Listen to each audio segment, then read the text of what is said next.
అమరావతి విషయంలో ఎలాంటి నెగ్లిజెన్సీ జరగదు, అది అక్కడి రైతులు గ్రహించాలి అనేది చెబుతూనే ఒక త్రిసభ్య కమిటీని ఏర్పాటు చేశాము.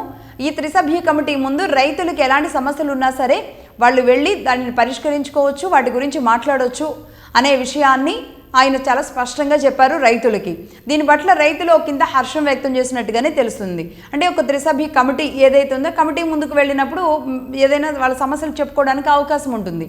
నెంబర్ 2 వచ్చి అమరావతి డెవలప్మెంట్ అసోసియేషన్ అనేది రైతులంతా కలిసి ఒక సంస్థని ఏర్పాటు చేసుకోండి, దీని ద్వారా మీరంతా ఏం చేయొచ్చు, రైతులు అమరావతి డెవలప్మెంట్లో ఎలా భాగస్వాములు కావచ్చు అనే విషయాలను కూడా ముందుకు తీసుకువెళ్ళొచ్చు అనే ఇంకొక సలహా కూడా ఇచ్చారు.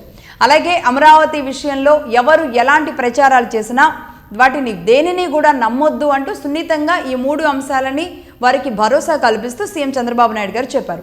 అట్ ద సేమ్ టైం అలాగే కొన్ని విషయాలను కూడా రైతులు కూడా చంద్రబాబు నాయుడు గారు చెప్పారు. ఏంటంటే సోషల్ మీడియాలో అమరావతి విషయంలో అనేక ప్రచారాలు జరుగుతున్నాయని, మీరు రేపు ఎక్స్పాన్షన్కి అంటే నెక్స్ట్ పూలింగ్కి వెళుతున్నారు అంటే కనుక ఈ ప్లేస్ని అన్నింటినీ కూడా నెగ్లెక్ట్ చేస్తారు అని చెప్పారు. దీనికి చంద్రబాబు నాయుడు గారు కూడా ఒక మాట చెప్పారు. ఖచ్చితంగా, ఎందుకంటే అమరావతిలో చాలా సంస్థలు పెట్టుబడులు పెట్టడానికి వస్తున్నాయి, చాలా ల్యాండ్ కావాలని కూడా అడుగుతున్నాయి, మనం ఊహించనన్ని సంస్థలు కూడా రాబోతున్నాయి. మరి ఇలాంటి చోట భూమి లేక ఈ సంస్థలు అన్నీ కూడా ఈ కంపెనీలు ఏవైతే ఉన్నాయో అవి వేరే చోటకు తరలిపోవడానికి సిద్ధంగా ఉన్నాయి. కాబట్టి ఈ పూలింగ్ అనేది ప్యారలల్గా ఎక్స్పాన్షన్గా వెళ్లాల్సిన అవసరం ఉంటుంది.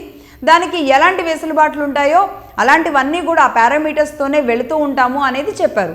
బట్ దీని పట్ల సిఆర్డీఏ పరిధిలోకి రాబోయే రైతులు ఏమంటారు, ఎలా ఉండదు అనేది అది వేరే విషయం. బట్ ఇక్కడున్న రైతులు మాత్రం ఈ పూలింగ్ పట్ల ఓకే వాళ్ళు అక్కడికి అర్థం చేసుకున్నట్టుగా తెలుస్తుంది.